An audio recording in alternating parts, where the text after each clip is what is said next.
Skype sonnera pour la dernière fois ce lundi, 5 mai, alors que son propriétaire Microsoft met fin au service d'appel par Internet vieux de 2 décennies, qui avait redéfini la manière dont les gens communiquent au-delà des frontières.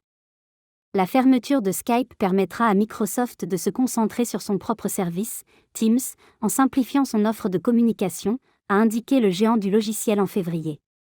Fondé en 2003, Skype a rapidement bouleversé l'industrie du téléphone fixe grâce à ses appels audio et vidéo, devenant un nom familier avec des centaines de millions d'utilisateurs à son apogée. Mais la plateforme a eu du mal à rivaliser ces dernières années avec des concurrents plus fiables et faciles à utiliser comme Zoom ou Slack, de Salesforce. Le déclin de Skype s'explique en partie par une technologie de base mal adaptée à l'ère du smartphone. Lorsque la pandémie et le télétravail ont accru le besoin d'appels professionnels en ligne, Microsoft a misé sur Teams en l'intégrant étroitement à ses autres applications Office pour séduire les entreprises, autrefois un public majeur de Skype.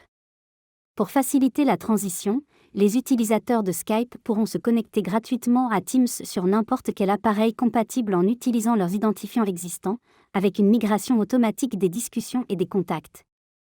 Ainsi, Skype rejoint la liste des paris ambitieux mal gérés par Microsoft, aux côtés du navigateur Internet Explorer ou du système Windows Phone. D'autres géants de la tech ont également eu du mal à s'imposer dans le domaine des outils de communication en ligne, comme Google avec ses multiples tentatives via des applications telles que Hangou et Duo. Microsoft n'a pas communiqué les derniers chiffres d'utilisation de Skype, mais a précisé qu'aucune suppression de postes n'était prévue dans le cadre de cette transition. L'entreprise a ajouté que Teams compte environ 320 millions d'utilisateurs actifs mensuels. Lors de son rachat de Skype en 2011 pour 8,5 milliards de dollars, sa plus grosse acquisition à l'époque, Microsoft avait devancé Google et Facebook.